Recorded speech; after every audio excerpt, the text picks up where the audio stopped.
देखिए, ये जो जानकारी है काफ़ी महत्वपूर्ण है, इसलिए इसको आप अंत तक ज़रूर देखिएगा और अधिक से अधिक इसको साझा कीजिएगा। देखिए, कल मेरे पास एक ऐसा मामला आया जहाँ पर पति वर्ग का ये मामला था।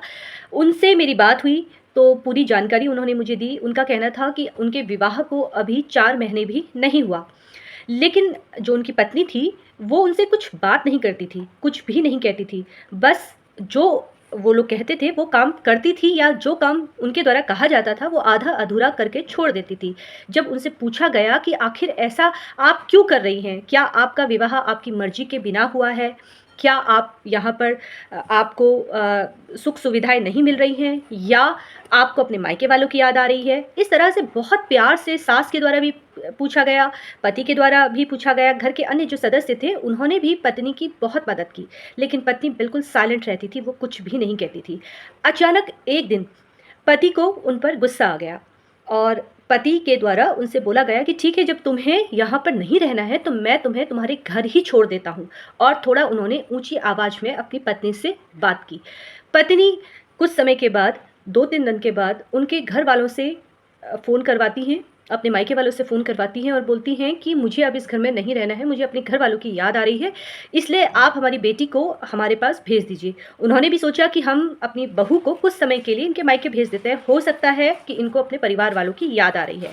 जब पत्नी मायके पहुँचती है, तो 2 दिन के बाद पति, सास और ससुर पर आरोप लगा दिए जाते हैं और ससुर पर इतना गंभीर आरोप लगा दिया जाता है, जो ससुर उनके साथ रहते भी नहीं थे, वो बाहर अपने बिज़नेस की वजह से बाहर ज़्यादा रहते थे और कभी-कभी घर आते थे और उसके बावजूद पत्नी ने बहुत गंभीर आरोप उन पर लगाया है, छेड़खानी का आरोप लगा दिया है। पत्नी साइलेंट रहती थी, वो साइलेंट इसलिए रहती थी कि वो कहीं न कहीं उस घर पे रहकर सबूत इकट्ठा कर रही थी। जो पति के द्वारा ऊँची आवाज़ में उस महिला के साथ बातचीत हो रही थी, वो सब उसकी रिकॉर्डिंग कर रही थी क्योंकि वो जानकारी स्वयं महिला के द्वारा अपने पति को दी गई कि मैं तुम्हारे खिलाफ इन सबूतों का इस्तेमाल करूँगी। इसलिए ध्यान रखिए, जहाँ पर महिला साइलेंट है, ज़्यादा बात नहीं करती है, तो वहाँ पर हो सकता है वो आपके खिलाफ सबूत इकट्ठा कर रही होगी।